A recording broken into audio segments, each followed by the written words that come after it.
Well, it's great to be here and preaching on St. Patrick's Day. And a very happy St. Patrick's Day to you all.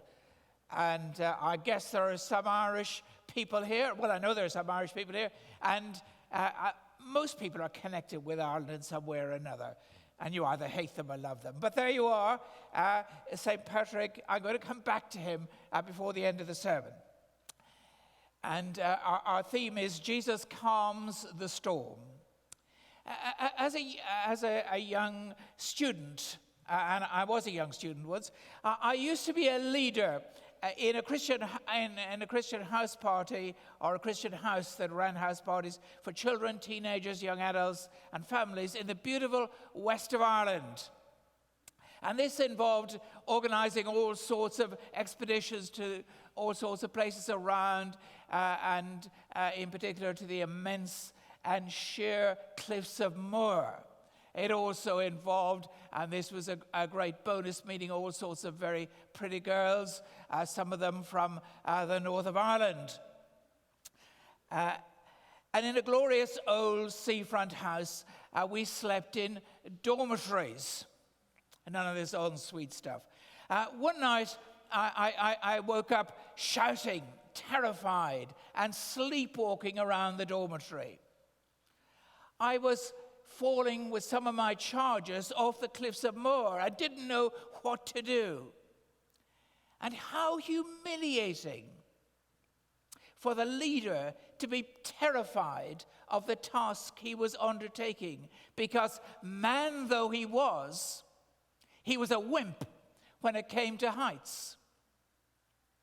My friends, my male friends with all a great deal of pastoral empathy in those days, showed their sensitivity by leaving grass on my bed the next night with instructions. And remember, Ireland is much into horses, not to feed, grass to feed the nightmare. And that leads me on to my first point. Fear-laden storms show up our vulnerabilities. Fear-laden storms show up our vulnerabilities. In that reading that we've just had, Jesus and his disciples were getting away from the crowds. And Jesus asked his disciples to bring them to the other side of the Sea of Galilee. Now, three important things about these disciples. First, Luke, who is very concerned to give women their due place, has just at the beginning of this chapter made the point that disciples traveled with Jesus, and the disciples included women, and he gave a list of some of the women that traveled with Jesus. So very probably there were women as well as men in this group. Secondly, the Jews were not a seafaring people. For them, the sea often represented evil and chaos and a dark and threatening power. And we have glimpses of that in that Old Testament reading from Psalm 107. The Jews, a little bit like me and heights, were not at their bravest when it came to the sea. And so we can imagine that many of the disciples were predisposed not to be greatly enamored with the thought of going in the sea. But of course, thirdly, and to make a counterpoint, there were a good number of fishermen among the disciples, and there was every reason, even amongst the most fearful, to believe that they were in the hands of seasoned professionals and they would be okay. Yes, everybody knew that storms could appear very quickly on the Sea of Galilee, but no need to worry. The professionals had been brought up, boy and man, on the sea, and their skill and judgment could be relied on. So sit back, put on the factor 50, and like Jesus, take the chance of getting a bit of sleep. And then the storm struck, and picture postcard tranquility was replaced by terrifying danger. And if we have our picture back, note the little detail in Rembrandt's picture of the non-fisherman being sick. It's quite a famous picture. if any of you see it anywhere, do let the authorities know, because it was stolen in Boston back in 1990 and nobody knows where it is. But anyway, Jesus is asleep there. And that leads on to my next point. Fear-laden storms cause us to cry out in despair. Master, Master, verse 24, we're going to drown. Or as Mark has it, they challenge Jesus even more directly. Do you not care, Jesus, if we perish? Lord, they were in effect saying, you're not interested in us and our fears and our terror, our safety and our despair. And here is something important. The disciples were perfectly right to bring their despair to the Lord. Read the Psalms or Jeremiah or Job, or listen to Jesus in Gethsemane, and you will hear that voice of accusation sometimes brought, that God isn't caring, that God has forsaken them. Perhaps those disciples had assumed that they were safe because Jesus is with them.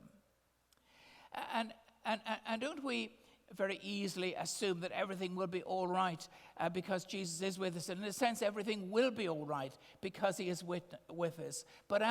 But what we cannot guarantee is that everything is going to turn out as we think it should, or we want it to turn out. As the great theologian Jim Packer puts it, when something very painful and quite inexplicable comes along, our cheerful illusion that we know that God is going to do, what God is going to do is shattered, then our world begins to collapse if we think that we can be certain that God is going to meet our every whim. What do we do when we don't see God handling the storm? Some people give up on God. Why does he allow suffering like this? Why doesn't he act? And what this passage challenges us to do is to call on the Lord, to trust his presence and purpose, even when we can't see any evidence that he seems to be changing the situation very much. Next point is that fear-laden storms challenge us to have faith.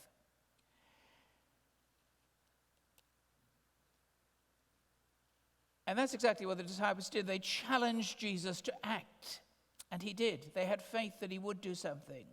The psalm that we read speaks of the sailors caught up in a dreadful storm and crying out to the Lord. And the psalm goes on, they cried out to the Lord in their trouble, and he brought them out of their distress.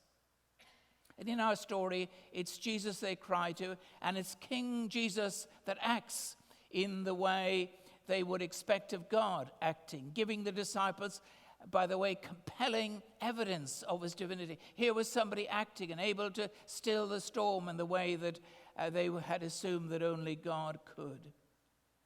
And Jesus immediately then challenges the disciples about their lack of faith. But they did have some faith, and even the most minuscule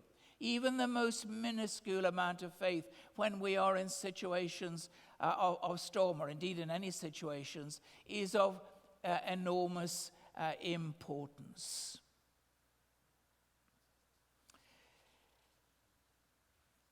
Our next point is that the most basic protection against storms is to be in a ship with a captain we can trust. And that's a pretty obvious point, but what does it mean in Christian terms? One frequent early church image of the church is actually of a ship. And when those early Christians were being persecuted, as they often were, they quite frequently worshipped in hidden catacombs. And there they sometimes scrawled pictures of ships on the walls. And those ships, to them, symbolize the church amid the dangerous, stormy waters of the hostile sea. And they also reminded them, because of the mast, of the cross mast, of the cross every time they looked at them. It would have been too dangerous for them to scroll up crosses, because then immediately, if they were chased, their pursuers would know that they'd been worshipping here. Their pursuers wouldn't know what a ship, they wouldn't know what a ship was, but they wouldn't know of its Christian connection. And that imagery, and this is quite interesting, the imagery of the church as a ship remained after persecution ended. When I go to church, as I've done tonight, I don't often think that I'm in a ship, but there is a sense in which I am in a ship. Mary and I usually sit in the nave, the long central aisle. And if you come to think of it, doesn't it look a little bit like an upturned ship? The keel being the roof. It looks more like it in that picture on floor than perhaps here, but this does look a little bit like it too. And those of you who go to the church's Latin classes, there's probably the only church in the country that has Latin classes, will know that the nave is from the Latin word navis, which means ship. In other words, church architecture has deliberately kept the link between church and ship through all these centuries and millennia. We are, when we're in the church, in a sort of sense, we're in a ship. And that I, at any rate, is a ship that's often on hostile waters. And I find that a helpful thought. We need to be in a ship, and we need not to be paddling our own canoes. And it needs to be the right ship. If we're in any other ship but that of the church and of any other captain but King Jesus, we're in a ship of fools, where everyone is doing their own thing, and that can only lead to a disastrous end. The ship with King Jesus at the helm will survive any storm. The disciples emerge from all this event rather poorly, but they do get a few things right, and they're worth holding on to. They didn't blame each other. Rather, they were concerned for each other. We are not I am. We are perishing. Most crucially, they came to Jesus with their need. They wanted him to take charge. And when the storm was stilled, they shared with each other their mystified wonder at what Jesus has done. He commands. They whispered to each other, even water, wind and water, and they obey him. And three crucial things for us in passing as the ship of the church: concerned support for each other, a common commitment to King Jesus, and communication with each other. And so to the final key thought: the Lord has a purpose through fear-laden storms. The disciples, first of all, learned unforgettable lessons. Years later, Peter, living in a very hostile world and facing himself a very uncertain future, looked back at events such as this and wrote, "We were witnesses of his majesty." They came to realize that Jesus was divine, that he was Lord, and that he was Lord, their Lord, but Lord of the universe, Lord of the world. They learned, secondly, that following Jesus was no guarantee of a storm-free life. Yes, Jesus stilled this storm, but only after the disciples had experienced far more storm than they were comfortable with. And that was made all the more puzzling, because that storm happened when Jesus was with them, asleep, apparently absent in their time of crisis. They learned, thirdly, that though the Lord does not cause storms, he uses them to challenge and strengthen our characters. Where, Jesus asked, is your faith? Why didn't you rely on me? Why did you go into meltdown? They needed to learn so much. And the Lord doesn't still storms just to make us comfortable. He is, as Rick Warren puts it, less interested in our comfort than in our character. Less interested in our comfort than in our character. And this short little story in the Gospels shows how through the storm the disciples learned critical lessons about the power of Jesus and about the need for them to live by faith in this hostile world, live by faith in King Jesus. And here is something of immense practical importance. There are those who appear to teach that walking with Jesus means that every storm will be stilled, every illness removed, every conflict resolved, every personal ambition realized, every intractable relationship smoothed to idyllic harmony.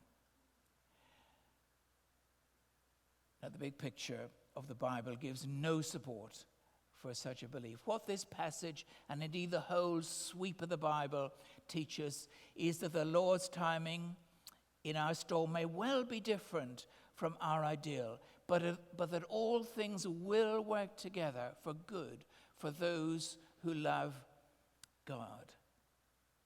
Back in 1988, I was at a bit of a crossroads in my life.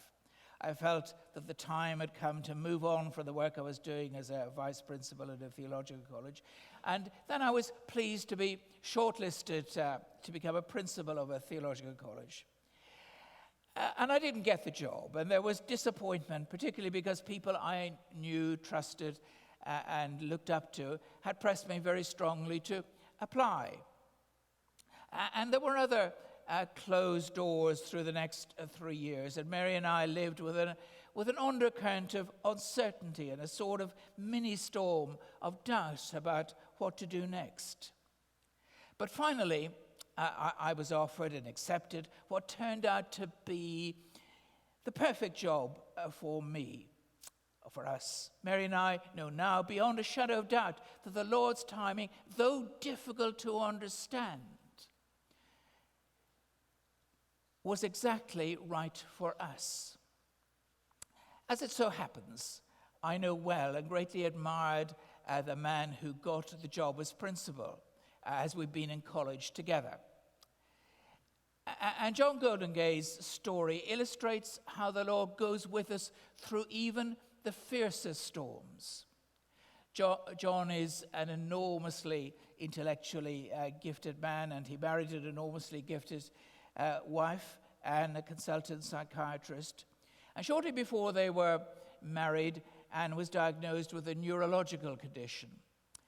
Like many of their friends, we at college prayed for healing, and Anne did have a couple of decades, a very substantial amount of time, of remission. But the condition came back in the late 80s. Needless to say, there was much prayer for her healing, but this time, God did not heal her. But he did give some assurances that he was in this.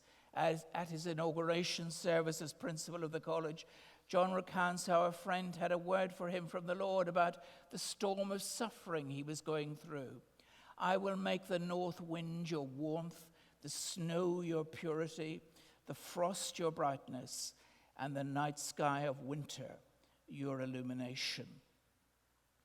It was more, John writes, than proved over the following years as Anne's condition deteriorated markedly over time, eventually she being unable to swallow or even speak. And for John, pushing a wheelchair epitomized for him their common suffering. I pushed the wheelchair for 20 years. And despite the support, I often wondered, how long? With hindsight, I'm glad I didn't know the answer, as I'm not sure I could have lived with it. I wouldn't say God ignored me or hid his face from me through those 20 years. I know God was with me. God was like a father or a teacher or a coach, leaving his son or his pupil or his trainee to get on with a demanding task. And God was watching, not ignoring me. And then that storm, in a sense, came to an end for Anne and John when she passed to glory some 10 years ago in 2009. But why did the Lord allow that storm to drag on so long? And at one level, there's no answer we can make. We haven't got an access to the answer.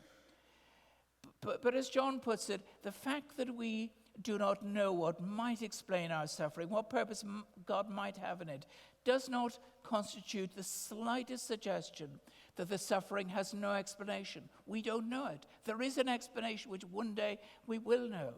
I cannot imagine, he goes on, the story that makes it okay for God to have made Anne go through what she has been through. But I can imagine there is such a story. And perhaps we can now, 10 years on, see little glimpses of what that story might be. It is clear that Anne, by her fragility, dependence, and uncertainty in her illness, made an enormously positive impact on people. John used to go to conferences with Anne, and he found that people were far more interested in speaking to her than listening to what he was saying. What they went away with, in a sense, was a memory of her. Dealing with her illness also changed John, and for the better.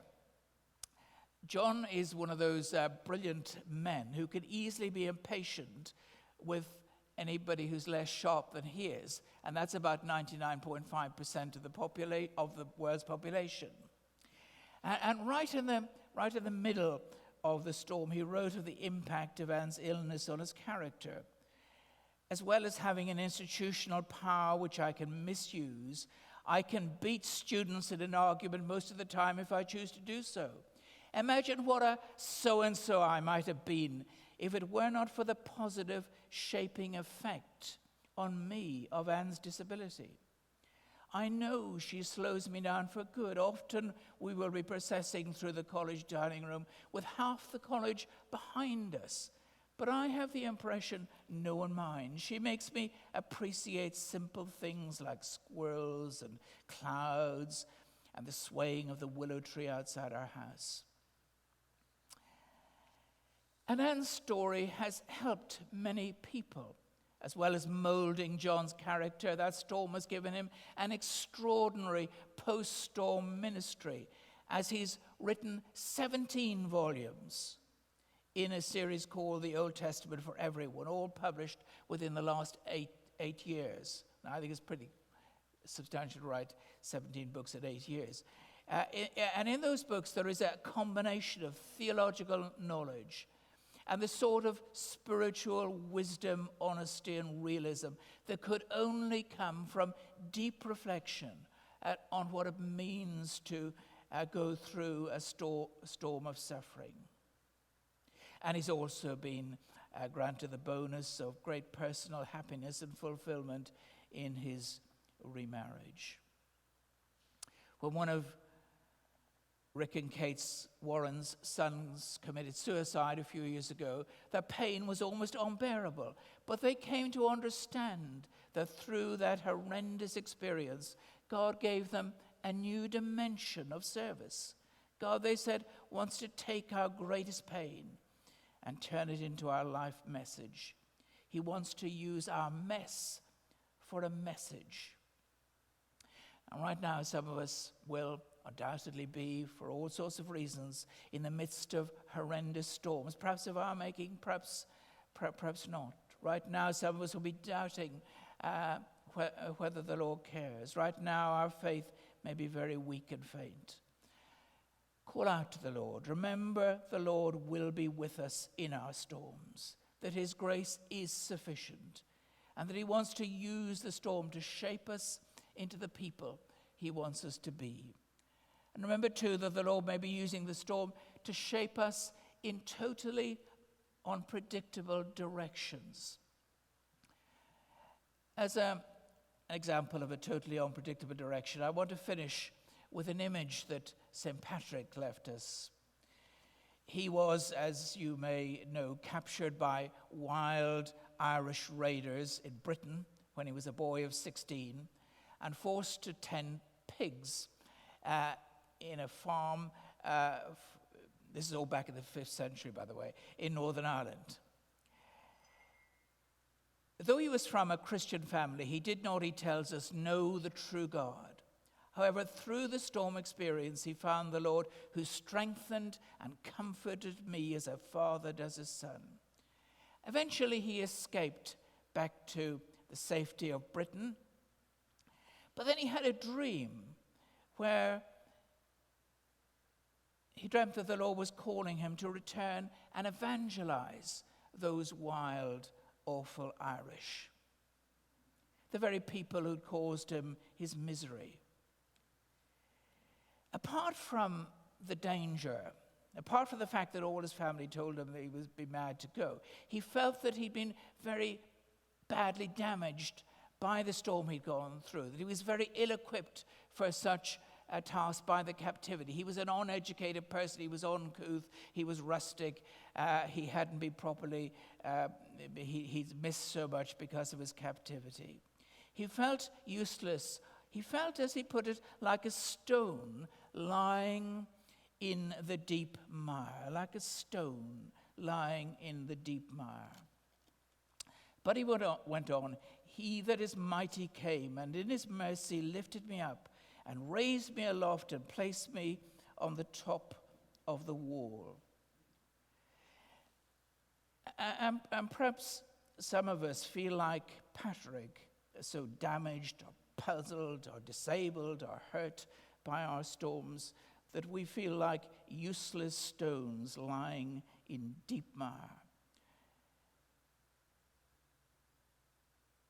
The message of the Bible, a message that happens to come in this imagery through Patrick, is the Lord wants to pick us out of the deep mire and place us in his wall. He wants us to focus on his power, his love, his purpose, and allow that focus to teach us through the storm, not to sink under the storm.